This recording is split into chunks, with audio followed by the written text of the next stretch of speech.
Olá, ouvinte, espectador do programa Gente que Fala, boa tarde, seja bem-vindo. Meio-dia, agora aqui em São Paulo. Eu sou Mauro Friesman, nós estamos no ar na Rádio Trianon, AM 740 de São Paulo, e Rádio Universal, AM 810 de Santos. Hoje é quinta-feira, mais uma edição do Gente do MPD que Fala. É uma parceria nossa com o movimento do Ministério Público Democrático e o apoio da Câmara Brasileira de Diagnóstico Laboratorial. Eu apresento os nossos convidados para análise dos assuntos de hoje, o Dr. Hélio Osmo, cardiologista, nutrólogo, presidente da Sociedade Brasileira de Medicina Farmacêutica. Seja bem-vindo, Dr. Hélio, como estão as coisas? Muito obrigado, boa tarde. É uma honra estar presente com um grupo de um bom nível como esse. Vai ser um prazer discutir os assuntos com os senhores. O presidente Jair Bolsonaro e seus filhos fizeram doações em dinheiro vivo para suas próprias campanhas entre os anos de 2008 e 2014. Reportagem do jornal Folha de São Paulo, publicada agora na terça-feira, mostra que as doações chegam a R$100 mil. O valor que, corrigido pela inflação, seria de 163 mil. A prática funcionava tanto por autodoação em dinheiro vivo, quanto por depósitos em espécie feitos por um familiar em favor de outro familiar. E, em alguns casos, de acordo com o jornal Folha de São Paulo, assessores também faziam depósitos. Doutor Hélio, a sua impressão como cidadão sobre esse tema, o uso de dinheiro vivo para a sustentação de campanhas eleitorais, mais um ano de campanha eleitoral e a gente sempre discutindo como é que deve ser o financiamento e como é que deve ser esse tipo de controle. Obrigado, Mauro. Boa tarde a todos novamente. Do ponto de vista da saúde, nós vivemos as consequências da corrupção. Então, as pessoas precisam começar a correlacionar a corrupção com falta de saúde. Tá? Então, desde que foi implementado o SUS, que é um dos melhores programas de assistência à saúde que existe no mundo, esse foi um dos temas do meu MBA, eu comparo com os Estados Unidos, com a Europa, com outros grandes países, não há sistema melhor do que o SUS. O problema é que, no momento em que nasceu o SUS, até hoje, ele vive em constante inanição. E essa inanição é justificada por falta de dinheiro.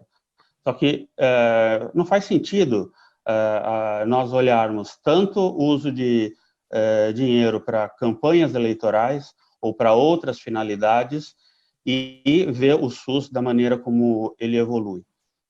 Então, desde que foi implementado a correlação de saúde e corrupção, ela precisa ser avaliada e constantemente questionada, e o povo precisa entender que eleição com dinheiro significa um baixo nível de investimento na saúde.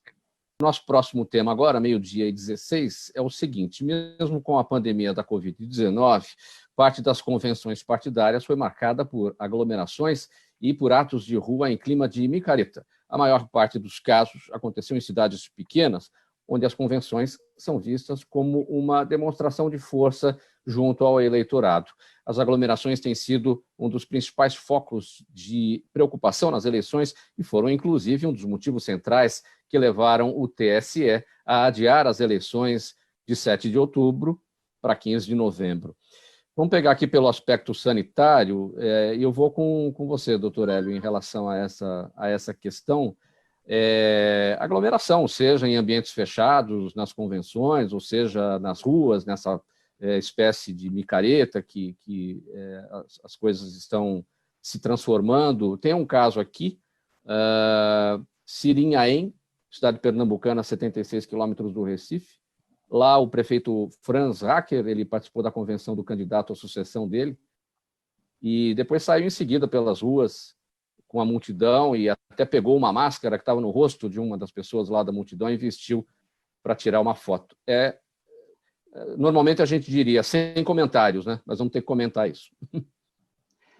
Ok, realmente você já disse, né, que a Covid está aí, as vacinas elas estão em pesquisa e não há ainda uma previsão de quando elas vão chegar.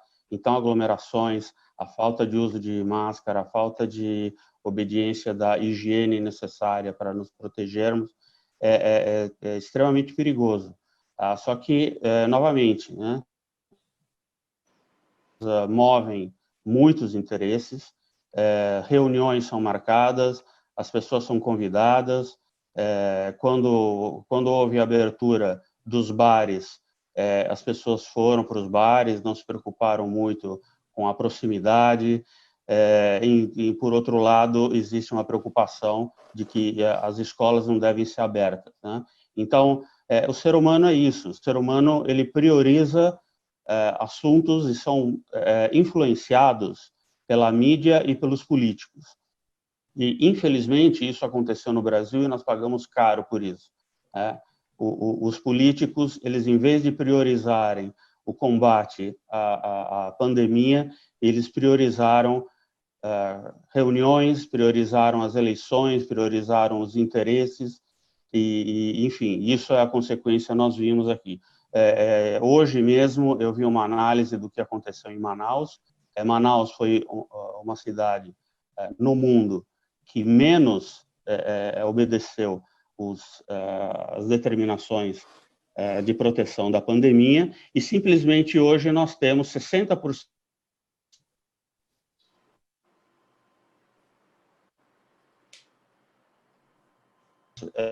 circulação, de modo que era como se nada tivesse acontecido. E Manaus é a cidade que, no mundo que mais sofreu em relação à pandemia. Isso é Brasil, né? Influência de políticos que têm mais interesse nas eleições do que no combate na pandemia. Bom, vamos lá, seguindo com mais um assunto aqui para a nossa análise. Os proprietários de farmácias têm notado algumas mudanças no comportamento dos clientes durante a pandemia. Muitos deles agora preferem receber medicamentos em casa ou comprar perto de suas residências. Os produtos mais procurados também mudaram. Itens que antes eram consumidos na pré-pandemia apresentaram queda nas vendas, enquanto a busca por suplementos e vitaminas, por exemplo, aumentou de maneira considerável. Apesar do vai-vem dos costumes, o negócio registrou um crescimento de cerca de 35% no período. Doutor Hélio, esse dado último aqui, aumento de 35% no período, quer dizer o seguinte, estamos olhando mais para a doença do que para a saúde, não é verdade? Sim, exatamente. A pessoa tem uma maior conscientização, ele teve um receio muito grande de ficar doente, e houve uma busca, principalmente dos medicamentos que são livres de prescrição, buscando principalmente vitaminas ou substâncias que melhorem a imunidade, e medicamentos. Por outro lado, houve queda em outros segmentos, né, como no caso os dermocosméticos. As pessoas não estão usando cosméticos, né? Praticamente são pessoas que, durante o período, agora provavelmente vai mudar. Medicamentos de uso crônico, eles também diminuíram, o que é uma coisa preocupante, né? Porque as pessoas estão diminuindo a aderência ao uso crônico de medicamentos, e são medicamentos que são oferecidos na farmácia popular. Ao passo que outros medicamentos houve dificuldade para as pessoas conseguirem comprar, como antibióticos ou medicamentos controlados, por essa questão do paciente ter medo de ir no consultório médico, e a telemedicina ainda é uma coisa que está no início. Onde houve muita queda também de consumo de medicamentos foi dentro dos hospitais, né? Porque as pessoas não foram, as cirurgias praticamente pararam, então, cirurgias eletivas, principalmente, né? A cirurgia plástica, as cirurgias que poderiam ser adiadas. Então, houve uma queda no consumo muito grande de medicamentos em hospitais ditos privados, não nos hospitais públicos. Mas, de uma maneira geral, houve uma mudança no mercado e isso reflete a questão da preocupação com a pandemia. Agora, é interessante dizer que a questão do uso da máscara, muitas pessoas criticam o uso da máscara, mas o número de pessoas que ficaram gripadas ou resfriadas caiu de uma forma assim assustadora, no bom sentido, né? Então, o consumo de medicamentos para o tratamento de gripe teve uma redução muito grande em função disso e também porque as crianças não foram para a escola, então não ficaram doentes. Então, medicamentos de uso pediátrico também teve uma queda. Agora, os medicamentos, como eu disse no início, de procura espontânea, sim, houve um crescimento muito grande em busca de melhora da imunidade, principalmente. Doutor Hélio, ainda está difícil a compra de cloroquina pelos pacientes que precisam desse medicamento para as doenças para as quais essa substância é indicada. Ivermectina ainda está difícil porque houve uma correria e aí passou a ser obrigatória a receita para a compra desses medicamentos. Sim, houve a obrigatoriedade da receita, isso foi uma boa medida, porque foi uma febre, né, o que aconteceu das pessoas quererem tomar cloroquina, ivermectina sem a correta indicação, que prejudicou, no caso da cloroquina, pessoas com doenças reumáticas, ou tiveram dificuldade para encontrar o produto, embora tivessem a receita. Mas agora, esses medicamentos, como eu disse, foi uma febre, né? Foi uma busca desenfreada no início, mas hoje, cada vez mais, eles são considerados medicamentos sem eficiência no tratamento dessa doença, de maneira que é difícil ver um médico receitar esse medicamento para quem tem a Covid e, assim, isso daqui é uma coisa que realmente vai se resolver em pouco tempo. Pessoal, vamos para as perguntas da nossa audiência. Eu vou pedir brevidade aqui para vocês. Temos perguntas para todos. Eu vou começar aqui com o doutor Hélio. A Márcia Trindade, nossa audiência no Facebook. Obrigado, Márcia, por acompanhar e pelo envio aqui da pergunta. Ela quer saber o seguinte, doutor Hélio, sua opinião sobre o acordo anunciado hoje pelo governo da Rússia e pela farmacêutica russa, acho que é Shemha, eu não sei se a pronúncia está correta, para fornecer a 17 países, inclusive o Brasil, um remédio antiviral contra a Covid-19. São todas essas notícias que surgem com propostas de medicamentos para a Covid, elas precisam, antes de serem oferecidas para governadores ou governos específicos, elas precisam estar muito bem embasadas cientificamente. Então, é muito comum nós vermos políticos anunciarem na televisão acordos, tal medicamento, tal vacina vai estar disponível em tal data.